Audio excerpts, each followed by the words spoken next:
Bismillahirrahmanirrahim. Bienvenue mes chers amis dans le troisième syndrome qu'on va aborder dans l'unité cardio-respiratoire. On a vu la fois passée le syndrome pleural, le syndrome pariétal. Notre intitulé aujourd'hui c'est le syndrome alvéolaire. Et comme vous allez constater plutôt, ce sont les alvéoles qui sont le siège des anomalies là. C'est le cours de Dr Brahmi. Toujours tous les liens de tous les supports utilisés dans les vidéos sont listés dans la description à télécharger. Je vous invite toujours, mes chers amis, à abonner pour recevoir ces vidéos durant toute l'année. Nous sommes là pour vous aider, nous sommes là pour vous accompagner et je demande de votre part le maximum de j'aime et de partage afin que ces vidéos-là atteignent le maximum des étudiants le plus tôt possible. Pour mieux comprendre, vous pouvez consulter les deux syndromes alvéolaires, plutôt syndrome pariétal et syndrome pleural. Ils sont toujours disponibles dans la playlist. Je vous demande toujours de traiter les modules et les unités comme des entités et de suivre l'enchaînement du cours pour mieux comprendre et mieux acquérir les compétences. Donc aujourd'hui, on va voir le syndrome alvéolaire. Commençons premièrement toujours avec une introduction. Donc c'est quoi le syndrome alvéolaire qui est illustré à droite dans l'illustration? C'est le remplacement du nerf alvéolaire par du liquide ou des cellules soit bénignes, soit malignes.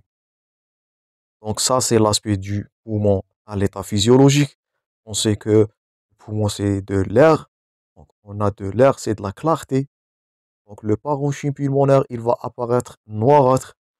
En cas de pathologie, c'est les alvéoles là. Ce sont les alvéoles qui vont être remplis du liquide. Donc au lieu de l'air là, ils vont être remplis du liquide soit physiologique, soit pathologique, ou par des cellules bénignes ou malignes, et ils vont se manifester.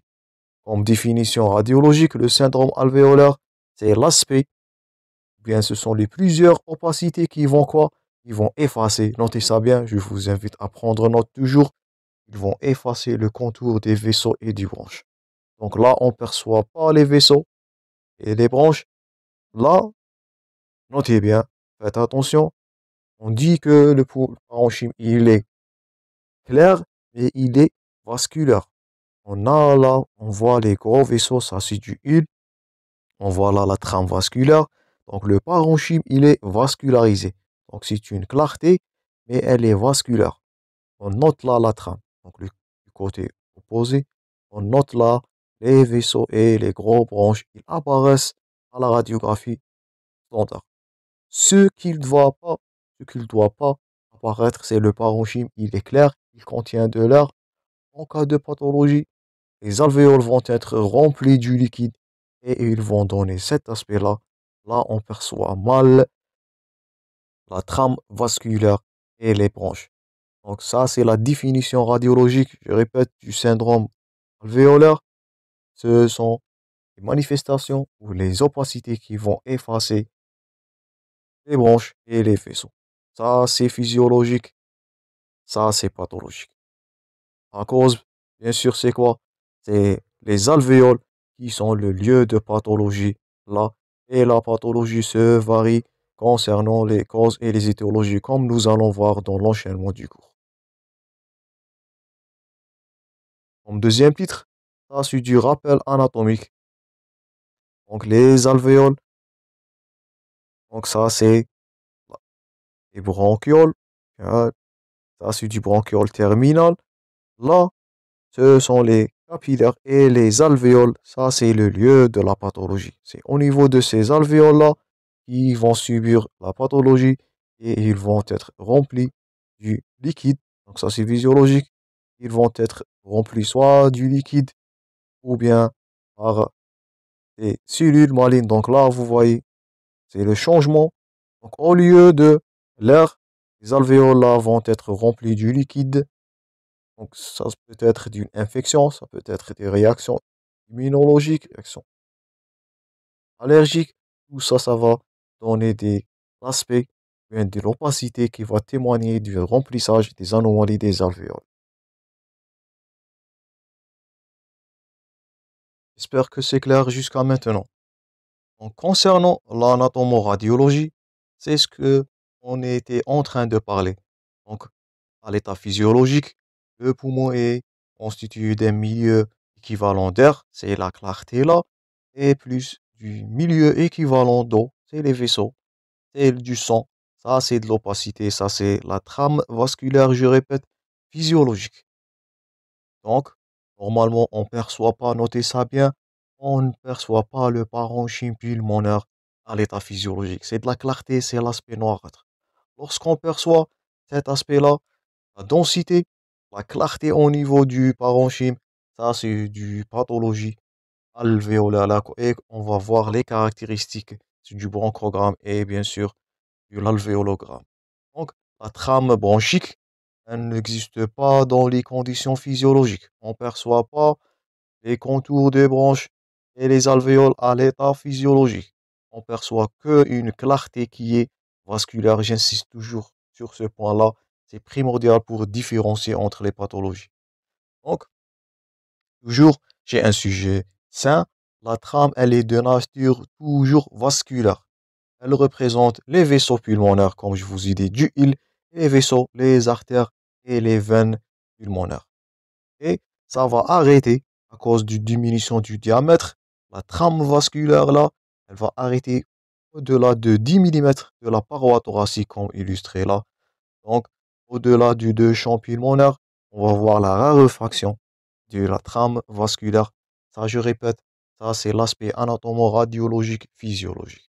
Si on perçoit du parenchyme à la radiographie standard, c'est de la pathologie. Faites attention. Je répète une autre fois, le parenchyme pulmonaire, il n'est pas visible dans la radiographie standard. Ça, c'est à retenir. Passons maintenant à la physiopathologie. Donc, qu'est-ce qu'il va survenir au cours d'un syndrome alvéolaire? Comme je vous ai dit, donc ça, c'est le remplacement par du pus. Donc, le syndrome alvéolaire, il traduit le plus souvent le remplacement de l'air alvéolaire, soit du plasma, soit du pus, soit du cellule, soit bénigne ou maligne, du sang. Donc, l'hémorragie est une pathologie aussi retrouvée au cours du syndrome alvéolaire ou des tissus anormaux. Donc, malheureusement, là, c'est la pathologie tumorale.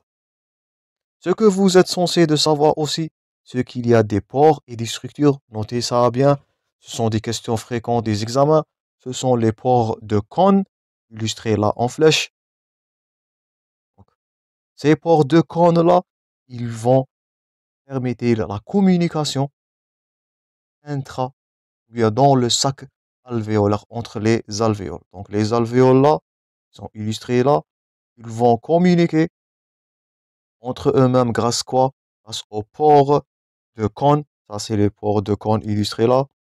Donc, ça, c'est des pores de Kohn qui vont communiquer entre les alvéoles et une communication entre lobules et autres par, notez ça bien, c'est les canaux de Lambert. Donc, ça, en petite flèche, ce sont les canaux de Lambert. Vous êtes censé de les connaître. Je répète, les lobules communiquent entre eux grâce à canaux de Lambert. Et ça, c'est primordial. C'est ce qui explique la diffusion de ce syndrome-là, comme nous allons voir dans l'enchaînement du cours. Donc, les flèches là, les petites flèches, ça, c'est je répète, les canaux de Lambert. Ils communiquent les lobules entre eux. Donc, communication lobule-lobule, ça se fait grâce aux canaux de Lambert. La communication entre les alvéoles, illustrées là en flèche, en grande flèche ou bien la flèche longue, c'est grâce aux pores de Kohn. Donc, on répète pour une dernière fois. Communication entre les sacs alvéolaires, c'est grâce aux pores de Kohn. Communication entre les lobules, c'est grâce aux canaux de Lambert. Et ça, ce qui explique la diffusion du syndrome alvéolaire, comme nous allons voir par enchaînement du cours. Donc, en physiopathologie, c'est l'altération de l'air qui va être rempli par du plasma sans n'importe quel liquide, soit physiologique, soit pathologique, et parfois des cellules anormaux, malheureusement. C'est la prolifération tumorale des alvéoles là. Donc j'espère que c'est clair. J'espère que vous avez noté les pores de Kohn et les canaux de Lambert. Ce sont toujours des questions fréquemment répondues au niveau des examens. Donc j'espère que c'est clair et on va aborder la partie la plus importante, c'est la sémiologie radiologique. Donc on va aborder maintenant sémiologie radiologique. Donc qu'est-ce qui caractérise le syndrome alvéolaire? Donc c'est la partie la plus importante du cours. Donc le syndrome alvéolaire, il va être traduit bien sûr par une ou plusieurs opacités sur la radiographie. On répète, donc c'est une ou plusieurs opacités sur la radiographie et les opacités, ils sont caractérisés par ces critères-là que vous êtes censés à retenir. Donc, premièrement, la limite floue et la tendance à la confluence. Donc, on ne peut pas distinguer ces opacités-là. Ils sont confluentes, ils sont superpositionnés. Pourquoi? À cause des lobules. Là, la pathologie, je répète, elle est au niveau des lobules. Donc, c'est la superposition de ces structures-là qui vont être normalement aériques. Je répète, normalement, le poumon, il est clair, c'est de clarté. Il va apparaître comme des opacités qui sont floues et confluentes. Et ils sont responsables des limites floues telles que l'interface pleurale. Donc, il n'y a pas presque d'interface pleurale. Pourquoi? C'est le comblement ou bien c'est le remplacement du liquide au niveau des alvéoles, plutôt le remplacement de l'air au niveau des alvéoles par du liquide. Et on ne voit pas cet aspect de 1 centimètre, bien qu'on avait parlé de 10 millimètres au-delà de la ligne pleurale. Ça va être effacé. C'est cet aspect-là, l'aspect confluent, l'aspect flou du poumon-là qui témoigne d'une syndrome ou bien d'une affection qui est alvéolaire. Premièrement, limite floue et confluence. Deuxièmement, un critère très important, et on avait parlé de ça dans le syndrome pleural. Donc, dans le syndrome pleural, il a été pas présent. Là, il est présent. C'est quoi? C'est le bronchogramme et les alvéologrammes. Ça, c'est le bronchogramme qu'on a déjà parlé dans le syndrome pleural. Donc, dans le syndrome pleural, faites attention, il n'existe pas cet bronchogramme. Donc, c'est quoi ce bronchogramme? C'est une clarté tubulée.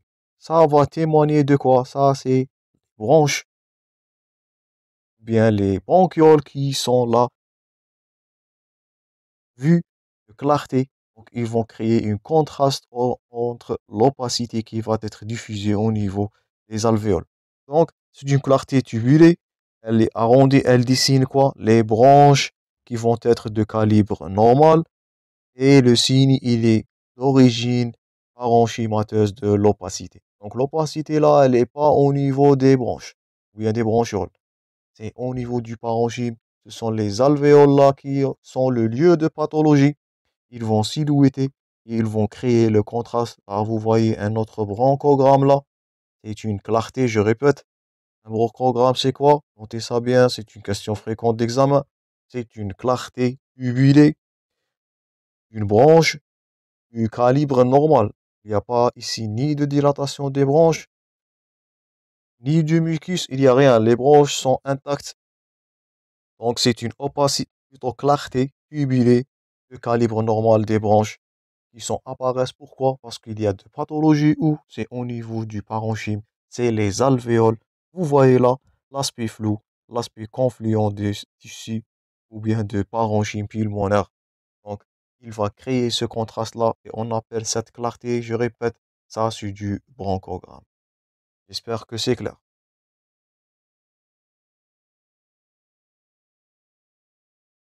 Donc, ce bronchogramme, il exprime la liberté des voies aériennes proximales et le remplacement de l'air dans l'espace aérien qui est distal. Donc, les branches, ils sont atteints, ils sont sains, ils ne sont pas atteints au niveau du syndrome alvéolaire. Deuxième critère, c'est l'alvéologramme. Donc ça, c'est du bronchogramme. Et quand vous allez constater ça, c'est du bronchogramme. Vous voyez, c'est la branche qui est claire au cours d'une opacité qui est parenchymateuse. Là, c'est l'inverse. Plutôt, c'est pas l'inverse, c'est la pathologie qui est au niveau des alvéoles. Ce sont les alvéoles ils vont donner l'aspect d'alvéologramme. Donc, un alvéologramme aérique, c'est une variante du bronchogramme. Donc ça, c'est du bronchogramme. Une variante de ce bronchogramme, c'est les alvéologrammes. Donc, c'est une clarté au niveau des parties terminales des alvéoles qui sont visibles au sein d'une opacité alvéolaire. Donc là, une clarté, c'est de l'opacité alvéolaire. On voit cet aspect arrondi là de clarté au niveau du milieu. Ça, c'est l'aspect du alvéologramme. Donc ça, on l'appelle un bronchogramme. Lorsqu'il est bien visible là, c'est de l'arbre. Il témoigne de la liberté des voies aériennes, des branches. Et ça, cet aspect-là, l'aspect arrondi d'une clarté arrondie au niveau d'une opacité alvéolaire, ça, on l'appelle le alvéologramme. Donc, cette clarté, il correspond à quoi? Elle correspond à des acinés qui ne sont pas encore remplis ou bien silhouettés par de la pathologie là, mais ils vont disparaître. Notez bien, dans le syndrome alvéolaire, le bronchogramme, il va disparaître. Pourquoi? Parce que la pathologie ou bien l'alvéologramme va disparaître si la pathologie dissémine grâce aux des pores de cône ou bien les canaux de Lambert. C'est pour cela que j'ai insisté sur la partie précédente. J'ai insisté sur les canaux, les pores de cône et les canaux de Lambert. Donc, les caractéristiques radiologiques, c'est une opacité, je répète, floue, confluente. La notion du bronchogramme et d'alvéologramme, c'est la deuxième critère. Vous êtes censé de savoir ça, vous êtes censé de les noter. Vous avez toujours à prendre des notes. Troisième critère, c'est la systématisation. Donc là, on peut noter une systématisation de l'opacité. Donc vous voyez là dans ce cliché, elle est systématisée dans la lobe supérieure droite. Donc là, elle occupe la partie, bien le tiers moyen du champ pulmonaire droit. Ça, c'est la systématisation. Donc une opacité, elle est dite systématisée lorsqu'elle est limitée par une suture du plèvre. Donc là, c'est la suture, vous notez là, la suture horizontale, la suture verticale. Ils ont créé cet aspect-là de limitation, la systématisation de l'opacité. Donc ça, c'est une opacité systématisée. Il est important, mais faites attention de différencier une opacité qui est systématisée par une opacité triangulaire. Ça, c'est le syndrome de condensation qu'on va aborder prochainement dans la suite de ce cours. Donc là, l'aspect triangulaire, il va témoigner de quoi? Il va témoigner d'une pathologie bronchique. Et ça serait un diagnostic différentiel. Notez bien ce syndrome de condensation. On va l'aborder très prochainement dans la suite de ce cours. Donc, c'est une opacité. Notez bien la confluence, le flou, l'effacement de la confluence, bien la limite avec le plèvre, l'existence du bronchogramme et d'alvéologramme qui n'étaient pas présents dans les syndromes précédents, un caractère ou bien le caractéristique de systématisation. Parfois, la cause, ce sont des pneumonies et les pneumonies tendent à être systématisées dans une lobe, comme nous allons voir dans le diagnostic étiologique. Et quatrième critère, parfois l'opacité, elle a la forme de ailes de papillon qui sont illustrées là. Et c'est très caractéristique devant un œdème aigu du poumon. Et on va aborder ça dans l'interprétation des clichés thoraciques. Donc, restez abonnés toujours pour recevoir les nouveautés et les prochaines vidéos. Donc, quatrième critère, ça c'est de l'aspect d'aile de papillon. Il est où? Il est là. Donc là, vous voyez l'opacité. Elle a l'aspect de quoi? Ça, il ressemble vraiment à des ailes de papillon. Le corps, il est représenté par le médiastin. On a abordé ça dans le syndrome médiastinal. Et là, l'opacité, elle dessine des ailes des papillons. Ça, c'est le fameux aspect d'aile de papillon. Ça, c'est encore l'aile de papillon. Et il est retrouvé, c'est très caractéristique, un OAP, un œdème aigu du poumon. Et on va aborder ça dans l'interprétation du cliché. Donc, les ailes de papillon, ce sont des opacités périhilaires. C'est au niveau du hile. Donc le il, ça, il n'est pas physiologique. Il y a une opacité qui est périhilaire surajoutée. Elle occupe les deux champs pulmonaires en corps de papillon et le corps, il est représenté bien sûr par du poumon ou bien du médiastin qui est central. Donc, si on récapitule les critères du syndrome alvéolaire, là, nous sommes au niveau de parenchyme. Donc, le premier critère, c'est la confluence, c'est les opacités qui vont être superpositionnées, qui vont donner l'aspect flou à cause de le remplissage du alvéole par du liquide ou bien des cellules. Normalement, ce sont de l'opacité. Cette opacité, elle contient quoi? Notez bien le alvéologramme et le bronchogramme. Notez bien l'aspect du bronchogramme, il existe. Par contre, il existe là au niveau du syndrome alvéolaire par rapport aux deux syndromes précédents qui étaient syndrome pleural et le syndrome pariétal. Là, on note la présence du bronchogramme, on note la présence aussi de l'alvéologramme. C'est cet aspect-là. Notez bien bronchogramme, alvéologramme. L'opacité peut être systématisée. Donc c'est par contre là, l'opacité peut être systématisée. Quand vous voyez là, elle peut occuper n'importe quel lobe. Elle va être limitée par les fissures anatomiques. Et dernier aspect aussi, c'est l'aspect, le fameux aspect des ailes de papillon, qui est très pathognomonique. Ça répond plus fréquemment à l'OAP, aux œdèmes aigus du poumon.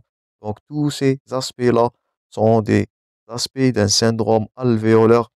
Donc j'espère que vous pouvez maintenant noter un syndrome alvéolaire dès que vous le voyez. J'espère que vous n'allez pas confondre le syndrome alvéolaire avec d'autres pathologies pariétales ou pleurales. Là, nous sommes très loin du pleuve, nous sommes très loin, nous sommes à l'intérieur du parenchyme.